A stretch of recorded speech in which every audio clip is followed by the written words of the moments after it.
Hi guys, so I thought I'd do a quick video just to keep you all up to date on what's going on.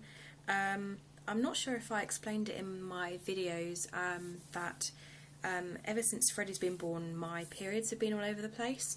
I had my first period when Freddie was about 5 and a bit months, and I stopped breastfeeding exclusively at 6 weeks, and they usually say that your periods come along like sort of straight afterwards, which so when I got it at like 5.5 months I was a bit like, oh, is there something wrong? Let me just check I'm filming. Yeah. So, and ever since then I'm on just finishing up one now. And this will be my 4th period since having him, and he turned 10 months on the 10th. So yeah, I went to the doctors and asked, what's going on, because I didn't want anything, anything wrong, as no one does, for when we wanted to start trying for number 2. So I went to the doctor and she said, oh, it's okay, we'll just get you a blood test done just to, see what's going on with your cycles. And my cycles were never regular before having Freddie. And obviously because I didn't want a baby back then, I wasn't really thinking, and I'm only 22, so I wasn't really thinking about, getting pregnant or anything like that.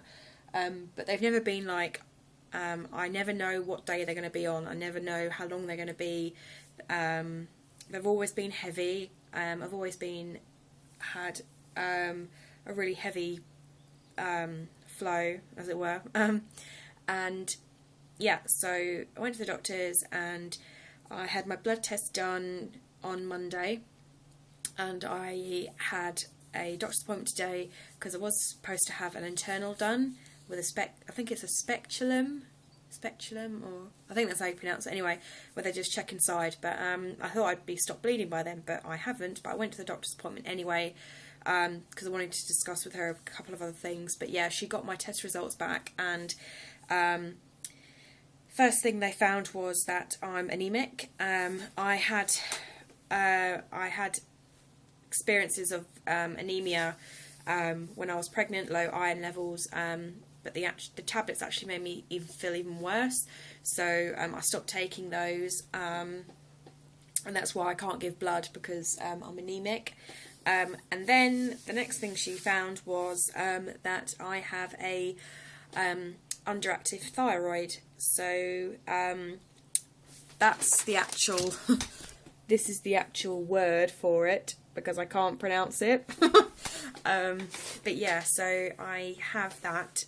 I'm actually going away on holiday on Friday. We're going to Torquay, and so I'm actually going to have to go back to the doctors on the 29th for my internal, because obviously I'm still bleeding today. I came on the end of Friday, the end of the day Friday, which would have been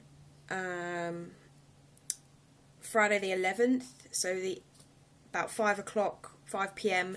On the 11th of May, and I'm still bleeding today, which is day 6. So yeah, pretty much sucks really, to be honest. But so I'm going to go and have another blood test done on the 29th as well. So day 19, I'm having another blood test to check to see if I've ovulated. And then I'm going to have my internal done as well.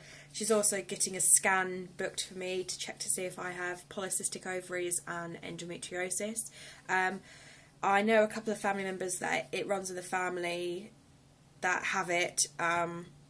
Whether it runs in the family, I'm not sure, but I'm going to obviously see if I have that, and then go from there and then discuss about treatment, tablets or whatever, because I don't really know much about it. The funny thing is that she said that she doesn't know why I've got it, so it's sort of a bit weird, but it can affect your fertility. So we obviously when I go back on the 29th, we're going to discuss about trying for number 2 and things like that. There are probably going to be a few people that think it will be silly to start trying for a number 2 now, obviously because the situation we're in, living with my mother-in-law, and a financial situation, but we will get to that when we come to it. First of all is we want to find out what's going on with me, because I knew there was something wrong. It couldn't have just been nothing, and it probably would have annoyed me if it had been nothing, but it sort of proves why I haven't been able to lose that much weight. It kind of has stopped. But yeah, so if anyone has any questions about this, then please feel free to ask. And if you are suffering from this, have an underactive or overactive thyroid, or have any information about this that you can give me, then please let me know and put it in the down bar. And I shall speak to you soon. I'll do an update on the 29th and let you know how that goes and when I know more. So yeah. Yeah, have a nice rest of the day, and if I don't see you or speak to you soon, have a nice weekend, and I will see you soon. Bye guys.